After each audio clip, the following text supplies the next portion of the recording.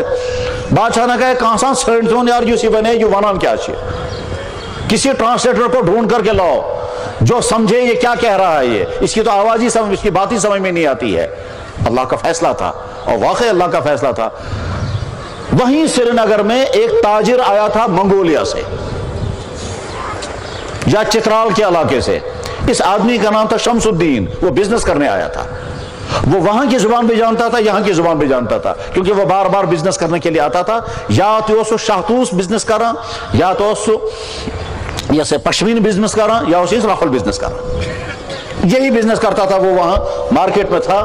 بادشاہ کے کارندے ڈھونڈتے ڈھونڈتے وہاں پہنچے اور اس سے کہا کہ یہاں وہ جو منگولیا چائنا کے اس علاقے کے لوگ یہاں آتے ہیں, تمام مسکان ہے دمنا بھائی چھو تیتیو یہ زبان ہے کہاں بولیت, کہا بچ ہے کہاں بولیت, تم وہاں کی زبان بھی جانتے ہو کہ ہاں بالکل جانتا ہوں, کہ وہاں بادشاہ کے پاس کوئی آدمی آیا ہے, اس کا ٹرانسلیشن کرنا ہے, تم چلو.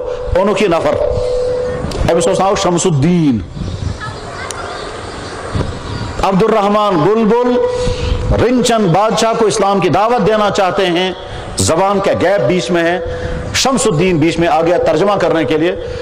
میں شمس الدین اندر سے آؤ, ٹھیک یہ وقت پانوین الیکس الیکس سلام دعائیو ہم استعاو مانی چھو مسلمان, یہ استعاو سمجھ چھو مسلمان, فی الحال کرو پانوین خبر پاڑ اصل پیٹن. اصل پیٹ کرنے بعد اپن بوس یار میں اسلام دعوت دیں سو کر جی ترجمہ اصل پیٹن ٹھیک پیٹ سمجھاؤ. یہ جناب فرمائے تو یہ تو فرمائیو بوا نہیں بادشاہ. یعنی گویا عبد الرحمن بلبل رحمت اللہ علیہ نے ان سے کہا میں اسلام کی دعوت لے کر یہاں آیا ہوں, تم ترجمہ کرنے کے لیے اللہ نے تم کو منتخب کیا, صحیح ترجمہ کرنا, ٹھیک طرح سے اس کو بات سمجھانا, اور دل سے دل میں دعا بھی کرو کہ اللہ تعالیٰ اس کا دل پلٹ دے. بہرحال تو گفتگو شروع ہو گئی. عبد الرحمن بلبل اللہ کا تعارف, اللہ کے نبی کا تعارف, انسان کی حقیقت, مرنے کے بعد کی زندگی, قرآن کی سچائی, یہ سارا بیان کر رہے ہیں. ایک طرف سے اللہ کا فیصلہ, دوسری طرف سے اس داعی اسلام کی قربانی کہ ملکوں کا سفر کر کے وہ یہاں پہنچا ہے. اس قربانی کی وجہ سے اس کی آواز میں, اس کی کلام میں تاثیر اللہ نے پیدا کر دی تھی. اور اس کے بعد پھر اللہ کا فیصلہ ہو چکا, اور رات بھر کی دعائیں, یہ ساری چیزیں جمع ہو گئی. جس عبد الرحمن بلبل نے گفتگو کی اور شمس الدین نے ترجمہ کیا, اور اس کے بعد صرف 2 یا 2.5 گھنٹے کے اندر رنچن مسلمان ہو گیا اور اس کا نام صدر الدین رکھا گیا. عبد الرحمن بلبل نے فوراً سجدہ کیا کہ یا اللہ اس سرزمین میں کلمہ پڑھنے والے نے کلمہ پڑھ لیا, میں سجدہ کرتا ہوں. اور اس کے 1-1.5 گھنٹے کے بعد ظہر کی اذان کا وقت ہو گیا. اسی محل کے اندر ظہر کی اذان پڑھی گئی. اب رنچن نہیں ہے, اب وہ صدر الدین ہے. شمس الدین سے کہا گیا آپ بھی واپس نہیں جائیں گے, آپ یہی رہو. بادشاہ نے ساری جمع کری, بادشاہ نے تمام کارندوں کو جمع کیا, اور اس کے بعد عبد الرحمن بلبل نے ان کے سامنے دین کی تفصیل بیان کی. شمس الدین نے ترجمہ کیا. شام تک 300 یا 400 آدمی مسلمان ہو گئے. اس کے بعد عبد الرحمن بلبل نے اگلی رات کو عجیب دعا کی. اس نے کہا یا اللہ میں آپ کے نبی کی امت میں سے بھی ہوں اور آپ کے نبی کے خاندان کا بھی ہوں, کیونکہ وہ سید تھے. یا اللہ میں جس نبی کو ماننے والا ہوں اور جس نبی کے خاندان کا ہوں, اس نبی کا معاملہ یہ رہا مکہ چھوڑ کر مدینہ تشریف لے گئے, پھر واپس مکہ نہیں آئے. اور جب مکہ فتح ہو گیا پھر بھی آپ نے طے کیا کہ اب میں مکے میں نہیں رہوں گا, میرا مرنا اور جینا مدینے والوں کے ساتھ ہے. میں بھی یہاں آیا ہوں میرا مرنا اور جینا انہی کشمیریوں کے ساتھ، میں بھی اب واپس نہیں جاؤں گا۔ میں جس نبی کا خاندان کا فرد ہوں، اس نبی کی قبر مبارک مدینے میں، میری قبر بھی اسی کشمیر میں بننی چاہیے۔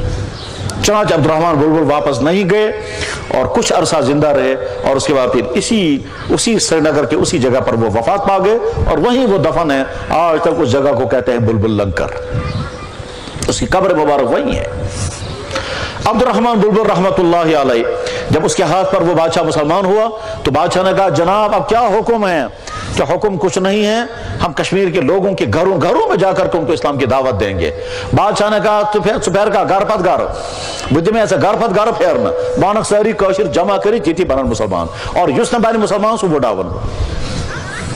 یہ بادشاہ نہ بول رہا ہے کہ میں لوگوں کو جمع کروں گا اور لوگوں سے کہوں گا مسلمان ہو جاؤ، اور اگر کوئی مسلمان ہوا تو ٹھیک، اور اگر مسلمان نہیں ہوا تو گردن نیچے ہوگی۔ عبد الرحمن بلبل نے کہا تم پر تلوار کس نے چلائی؟ اسلام قبول کرنے کے لیے۔ اسلام جبر نہیں سکھاتا ہے، اسلام دعوت کے ذریعے سے پھیلتا ہے۔ لوگ آئیں گے، ہم ان کو دین پیش کریں گے، جو مسلمان بنے گا فبیہا، نہیں بنے گا کسی پر کوئی جبر نہیں۔ مگر یہ بنتے ہیں لوگ جمع گسن بیہن کا اتیم، لوگ جب جمع ہوں گے تو کھائیں گے کہاں؟ بادشاہ نے کہا میں ان کے لیے لنگر چالو کروں گا، میں ان کے لیے رہنے کا انتظام کروں گا۔ یہ جو لنگر چالو کروں گا تحت ہو ناؤ کوشرو بلبل لنگر، اور وہ آج تک ہے۔ وہ تو بلبل لنگر آج تک نام ہے، اور نام کیوں رکھا گیا وہ کشمیریوں کو یاد ہی نہیں رہا۔ بہرحال چکاشرن جمع کرا عبد الرحمن بلبل رحمۃ اللہ علیہ چتبن دین اسلام پیش کر رہے ہیں۔ کچھ لوگ اسلام قبول کرتے ہیں، کچھ نہیں کرتے ہیں۔ 2 یا 3 ہزار آدمی مسلمان ہو گئے تھے، اور عبد الرحمن بلبل کی وفات ہو گئی اور وہی دفن ہو گئے۔ تم پر جس بادشاہ اس مجھ خدا حسن فاصل سوتمود صدر الدین کی بھی وفات ہو گئی۔ اس کے بعد پھر آگے دوسرا دور شروع ہو گیا۔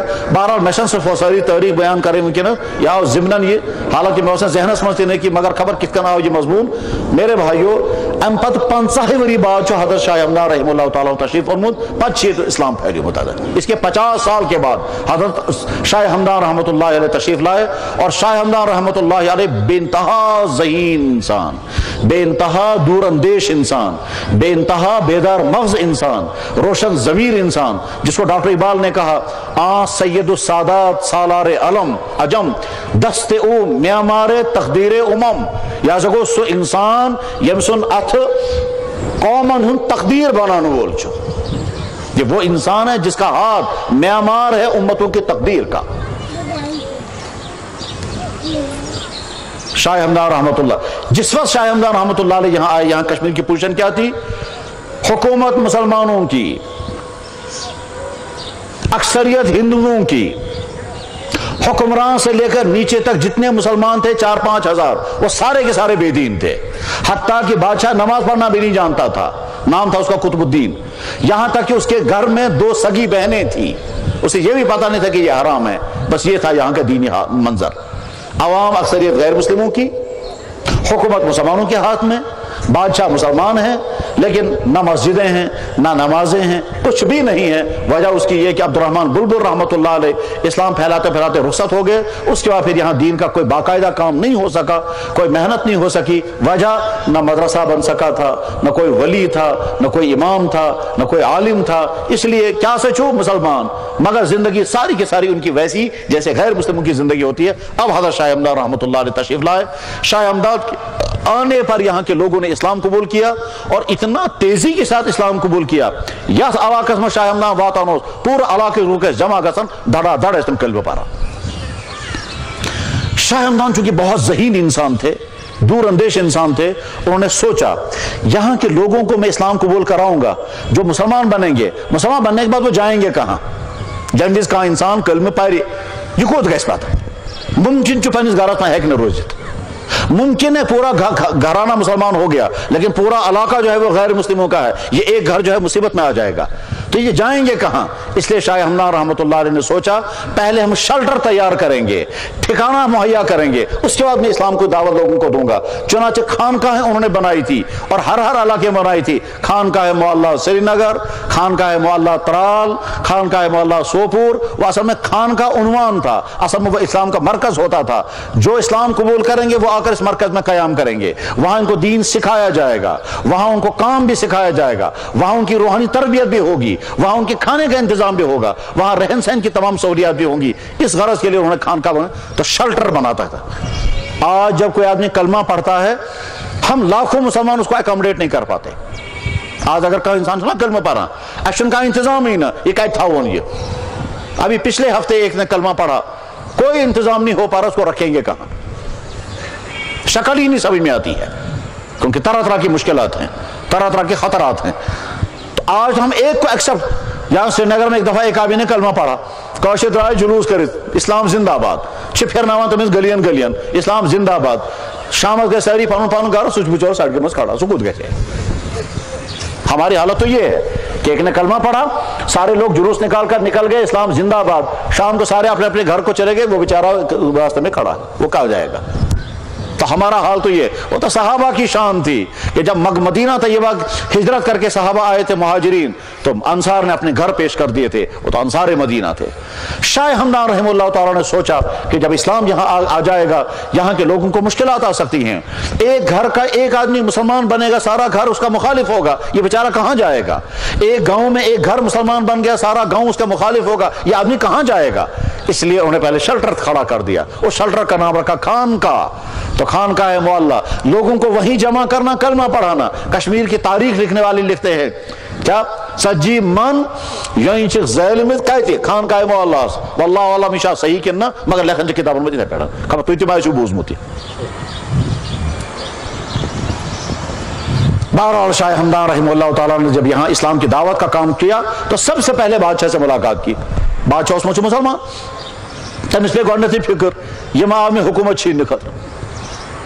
حکمرانوں کو ہمیشہ یہی فکر رہتا ہے کوئی ہماری حکومت کو اتنا چھیڑے. بادشاہ کو فکر پڑ گیا یہ کہیں کا بزرگ آیا ہے, یہ کہیں میری حکومت نہ چھین لے. پیچھے سے شاہی خاندان کے تھے, وہ عالیشان خاندان تھا ان کا, تو اس لیے ادھر سے امیر تیمور نے ان کو پریشان بھی کیا تھا وہاں اپنے علاقے میں. بالا شاہ ہمدان رحمہ اللہ تعالیٰ نے کہا بشست آمد کی ون خاطر کہ حکومت رہو, میں تم سے حکومت چھیننے نہیں آیا, میں آیا ہوں اس لیے تاکہ اس پورے خطے کے اندر اسلام پھیل جائے. عقل مندی غور کریں, عقل مند کوتا اس میں سے انسان کتنی سمجھداری تھی اللہ نے اس کا. عبد الرحمن بلبل اسلام لے کر یہاں آئے ہیں, وہ حنفی تھے. شاہ ہمدان رحمہ اللہ تعالیٰ شافعی تھے. شاہ ہمدان رحمہ اللہ تعالیٰ نے سوچا اگر میں ان لوگوں کو کہوں گا کلمہ کو پڑھو مسلمان بنو شافعی بن جاؤ, کچھ لوگ حنفی ہوں گے کچھ لوگ شافعی ہوں گے, یہ ٹکرا جائیں گے آپس میں. حنفی کہیں گے یہ موقع کہتا نوعیت شروع اس دماغ نہیں چلتا. شافعی ونن اشم بزرگ سیت موجود ام پرین چیز غلط, تو حنفی شافعی کا ٹکراؤ شروع ہو جائے گا. اس لیے امام شاہ ہمدان رحمہ اللہ تعالیٰ نے لوگوں کو کلمہ پڑھایا, لوگ مسلمان ہوتے گئے, اور جب وہ پوچھتے تھے حضرت ہم کیا کریں گے, فرماتے تھے حنفی بنو, کیونکہ اسلام حنفیت کے ذریعے سے آیا. انہوں نے سوچا مسئلہ کی ٹکراؤ میں امت مبتلا ہو جائے گی, اسلام رو تتی یہ ماسن ونن شافعی چھ غلط, حنفی اس ونن شافعی غلط, شافعی اس ونن حنفی چھ غلط. گویا کشمیری حنفی ایک شافعی کے ذریعے سے حنفی بنے ہیں. اور وجہ اس کی یہ کہ اس سے پہلے جو بزرگ اسلام لے کر کے آئے تھے عبد الرحمن بلبل, وہ چونکہ حنفی تھے, حنفی مسلک تھے حق, شافعی مسلک تھے حق, حنبلی مسلک حق, مسلک ساری حق. مگر شاہ ہمدان رحمہ اللہ تعالیٰ نے یہ نہیں سوچا یت مسلکس بچس یم گے ساری تتی باتس بڑھ, نہیں, انہوں نے سوچا میں اپنے مسلک کی طرف اگر دعوت دوں گا یا ان کا انتشار ہو جائے گا. اسی لیے شاہ ہمدان رحمہ اللہ تعالیٰ اپنی نماز جب پڑھتے تھے تو لوگوں کے سامنے نہیں پڑھتے تھے, یم گے کنفیوز گسن یہ وہ رفع دین کر یہ منن ہے یہ کیا نماز, ایسے ہی کرنوتے آستانیت. یہ شاہ ہمدان کی ذہانت کی بات تھی. اور بادشاہ کو جب پھر شک ہو گیا کہ شاید میرا دین چھیننے کے لیے آئے, تو شاہ ہمدان رحمہ اللہ تعالیٰ نے فرمایا دین نہیں سکر تو پانو پان گون ٹھیک پر بھائی چھوش ٹھیک, میں کیا تم اپنے آپ کو ٹھیک کرو. جناب میرے اندر کیا ہے کہ پہلا جرم یہ ہے کہ تیرے نکاح میں 2 سگی بہنیں ہیں, یہ تو قرآن میں حرام ہے. یہ وان تجمعوا بین الاختین دبن میں چناتا وہ متی کیسے اچھا کو تمس کس ونے یہ نہ علم موسیقی نہ مدرسہ اسمت نہ کہاں علم نہ دین زان نہ بول کوئی چنو اسمت کس ونے. بہرحال شاہ ہمدان رحمہ اللہ تعالیٰ کے ذریعے سے لوگ مسلمان ہوئے, اور اس کے بعد پھر مدرسے قائم ہونا شروع ہو گئے. پھر بڑے بڑے محدث جمال الدین بخاری, محدث کمال الدین بخاری, خود شاہ ہمدان رحمہ اللہ تعالیٰ, بس اس کے بعد مدرسے بھی بنے, عالم پیدا ہوئے, قاری پیدا ہوئے. اخ مدرس قرات قائم سے نگرس میں تھا ایک ناوی مدرسہ دارالقرات, تاکہ تو صرف قرات وہاں پڑھنا ہوں. مدرس کو قائم سے نگرس میں تاکہ نام مدرسہ العروۃ الوثقی, عروۃ الوثقی قرآن کا لفظ ہے.